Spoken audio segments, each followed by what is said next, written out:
It took me most of my life to understand something that had been sitting quietly in front of me the entire time.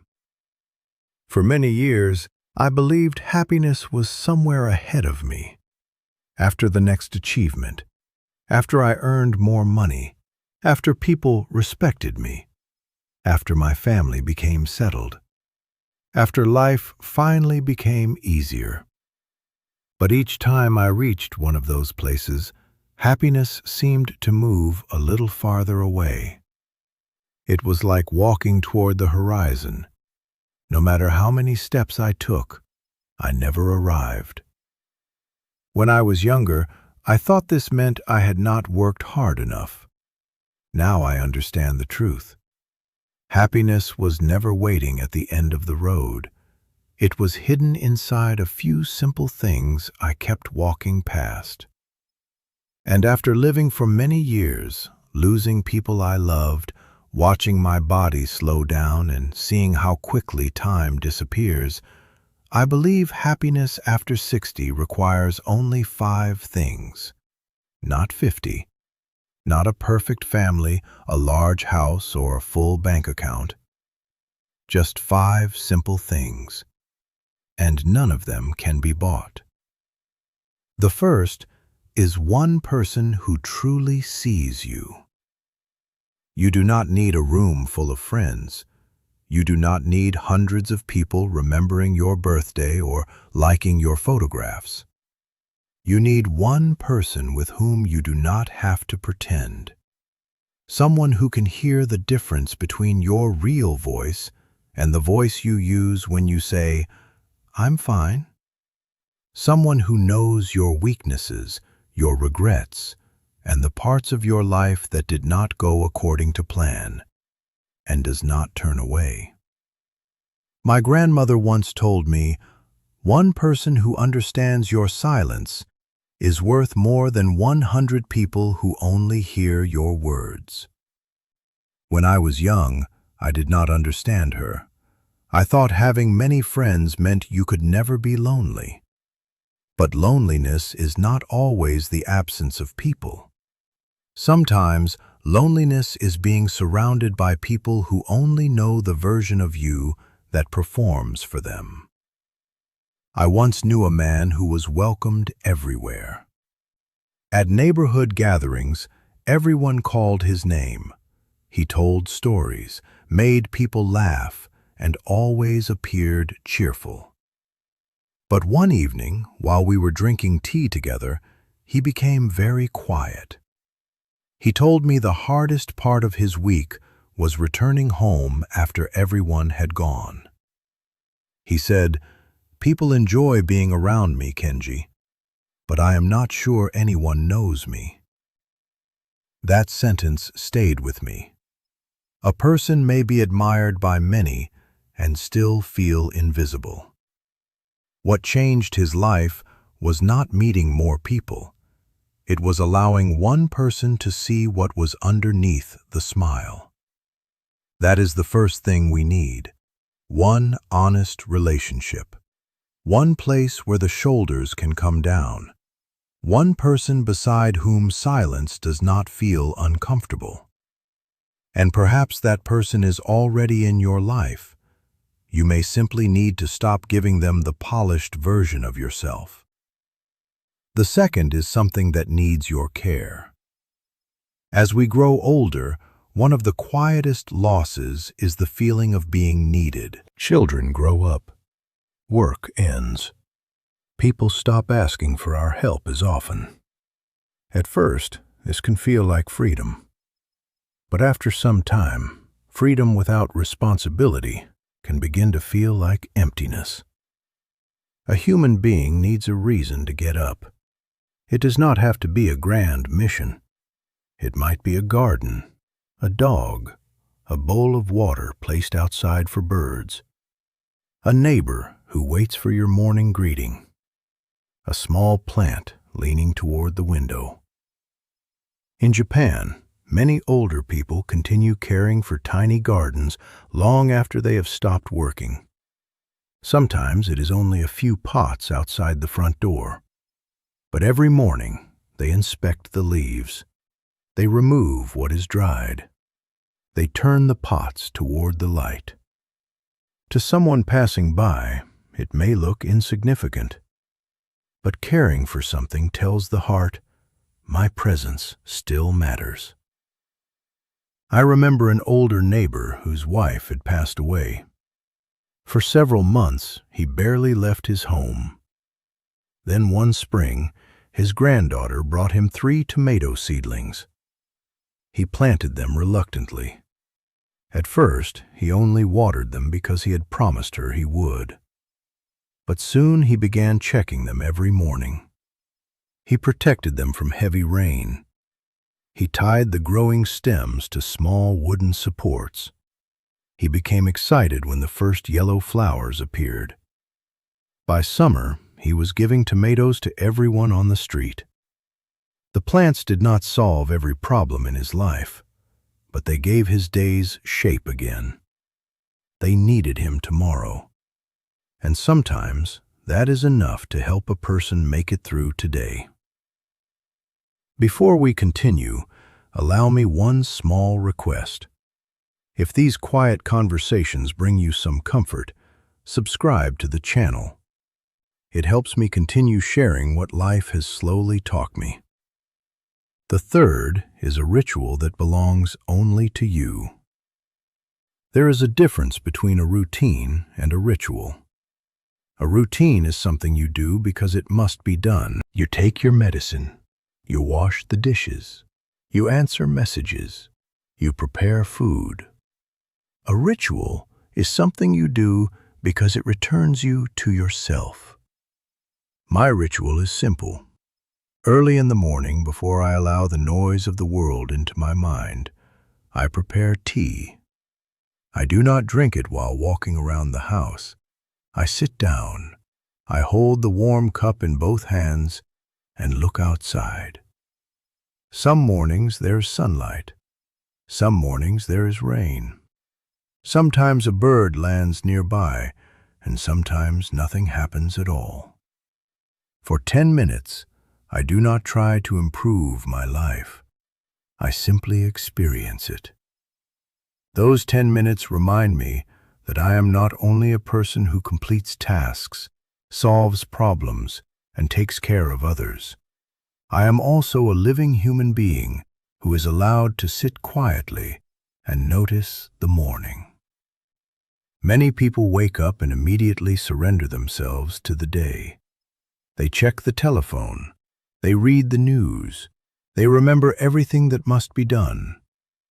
Before their feet have properly touched the floor, the outside world has already entered their mind.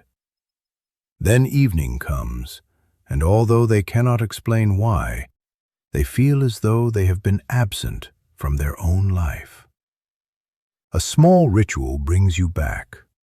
It could be tea in the morning, a slow walk after dinner, listening to one piece of music with your eyes closed, reading a few pages before bed, standing near the window and watching the sky change.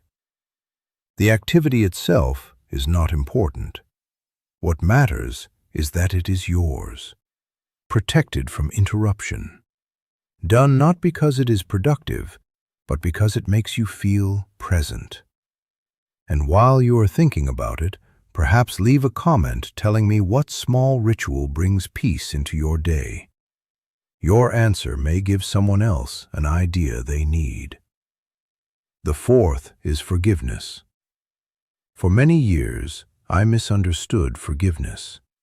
I thought forgiving someone meant saying that what they had done was acceptable. I thought it meant allowing them back into my life or pretending the pain had disappeared. But forgiveness is not approval. It is release. When we refuse to forgive, we imagine we are continuing to punish the person who hurt us. Usually, we are only continuing to punish ourselves. They may be sleeping peacefully while we replay the conversation for the 100th time. They may have forgotten what happened, while our shoulders tighten whenever we hear their name. The anger lives inside our body, not theirs. I once carried resentment towards someone in my family for many years. At the time, I believed I had every right to hold it. Perhaps I did. But being right did not make me peaceful. Whenever I remembered what had happened, I felt the same anger again. The event occurred once, but in my mind, I experienced it hundreds of times. Eventually, an older teacher said something to me that I never forgot. He said, "Kenji, you are drinking bitterness every morning and waiting for another person to become sick." I did not forgive immediately. Some wounds require time. But little by little, I stopped asking the past to become different. I accepted that I might never receive the apology I wanted. I could not change what had happened, but I could decide how much more of my life it would be allowed to consume. Forgiveness does not always mean reconciliation.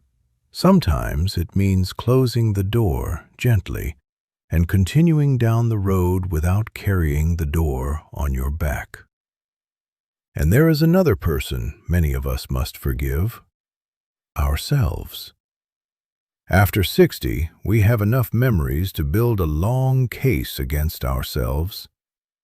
We remember words we should not have said, people we failed to appreciate, time we wasted, choices we would change if we could return.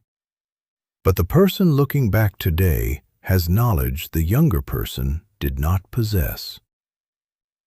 You cannot judge your old decisions using wisdom that only arrived because of those decisions. This does not mean every mistake was harmless. It means endless self-punishment will not repair it. Apologize where you can. Make amends where possible. Learn what the mistake came to teach you. Then allow yourself to continue living. You do not honor the past by destroying the years you still have. The fifth is gratitude. I know gratitude is spoken about so often that the word can begin to feel empty. But gratitude is not pretending that life is perfect. It is not ignoring pain. It is not forcing yourself to smile when you are suffering. Gratitude is the practice of noticing what remains. As we grow older, the list of what has disappeared becomes longer. People leave. The body changes. Certain doors close. Places that were once full become quiet. If we count only what is gone, eventually our entire life begins to look like a collection of losses. But there is another list. What is still here? Perhaps your legs hurt, but they carried you to the kitchen this morning. Perhaps the house is quiet, but sunlight still entered through the window. Perhaps you miss someone deeply, but you were fortunate enough to know a love worth missing. Perhaps today is difficult, but you are still here to experience it. I once knew two older men who lived very similar lives. They were close in age. Both had health problems. Both had lost people they loved. One woke each morning and counted what was wrong. His knees hurt. The weather was unpleasant. His children had not called. The house needed repairs. By breakfast, his day had already become a burden. The other man also woke with pain, but he began differently. He opened the window and listened for birds. He enjoyed the smell of his coffee. He noticed when the sun reached the wall. He looked forward to seeing his granddaughter at the weekend. Their circumstances were not very different. Their attention was. One man searched for evidence that life had abandoned him. The other searched for evidence that life was still present. And both men found exactly what they were looking for. My grandmother had a very simple gratitude practice. Each morning she opened the door, took one slow breath, and whispered, "Thank you, another day." That was all. No long journal, no complicated routine. One breath and 4 words. She did not know what the day would bring. She was not thanking life because everything was easy. She was thanking life because she had been given another chance to be part of it.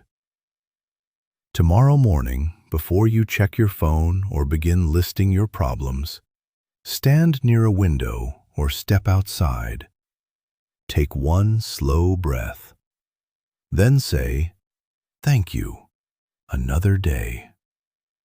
Try this for 7 mornings. The world around you may not change, but you may begin to notice parts of it that have been waiting patiently for your attention.